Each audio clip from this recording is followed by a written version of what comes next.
حضرت بقی ابن مخلد رحمہ اللہ وفات 276 ہجری مشہور محدثین میں سے ہیں۔ حدیث میں ان کی سند بہت مشہور ہے۔ یہ بلند پایا محدث کے علاوہ نہایت عابد اور مستجاب الدعوات بزرگ تھے۔ ایک مرتبہ ان کے پاس ایک عورت آئی اور کہنے لگی، میرے بیٹوں کو انگریزوں نے قید کر رکھا ہے، میرا ایک چھوٹا سا گھر ہے، میں چاہتی ہوں کہ اسے بیچ کر اپنے بیٹے کا فدیہ ادا کر دوں اور اسے قید سے چھڑا لوں۔ آپ کسی سے کہہ دیجئے کہ میرا گھر خرید لے، اس لیے کہ میرے دل کا سکون اور راتوں کا چین رخصت ہو چکا ہے۔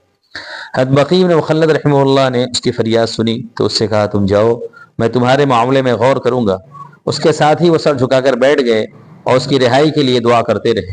اس واقعے کو زیادہ عرصہ نہیں گزرا کہ وہی عورت پھر واپس آئی اور اس مرتبہ اس کا بیٹا اس کے ساتھ تھا۔ وہ کہنے لگی کہ اس سے سنیے اس کے ساتھ کیا عجیب واقعہ پیش آیا۔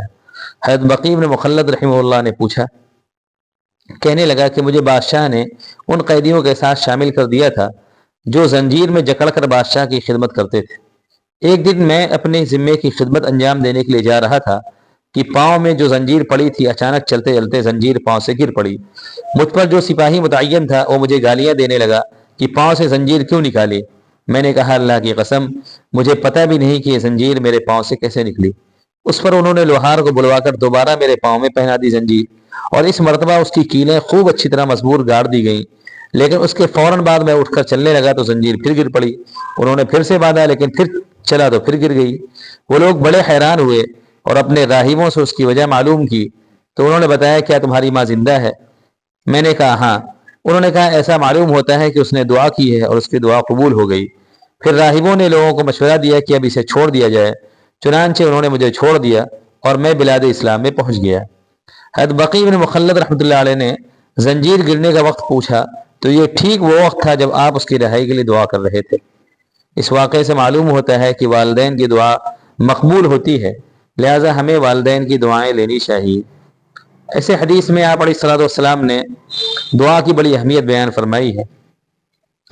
ایک حدیث میں آپ علیہ الصلوۃ والسلام نے فرمایا کہ تم میں سے جس کے لیے دعا کے دروازے کھول دیے جائیں تو اس کے لیے رحمت کے دروازے کھل جاتے ہیں۔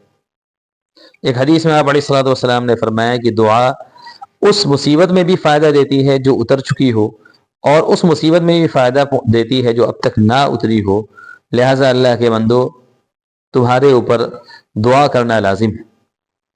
ایک حدیث میں آپ علیہ الصلوۃ والسلام نے فرمایا کہ 3 لوگوں کی دعائیں مقبول ہوتی ہیں، اس میں سے ایک ہے مظلوم کی دعا، دوسرے ہے مسافر کی دعا، تیسرے والد کی دعا اپنے بچے کے حق میں۔ ایک حدیث میں آپ علیہ الصلوۃ والسلام نے فرمایا کہ تقدیر کو اگر کوئی چیز پلٹ سکتی تو وہ دعا ہے، یا یہ مطلب ہے کہ اگر تقدیر کو کوئی چیز پلٹتی ہے تو وہ دعا ہے، لہذا دعا کا بہت اہتمام کرنا چاہیے۔ دعا مومن کا ہتھیار ہے۔ ہر قسم کی تکلیف و پریشانی میں انسان کو اللہ کی طرف رجوع کرنا چاہیے، اور اللہ تعالیٰ احکم الحاکمین ہے، جب چاہے جیسے چاہے جہاں چاہے کر سکتا ہے۔ اللہ تعالیٰ ہم سب کو اخلاص کے ساتھ دعا کرنے کی توفیق محفوظ فرمائے، آمین۔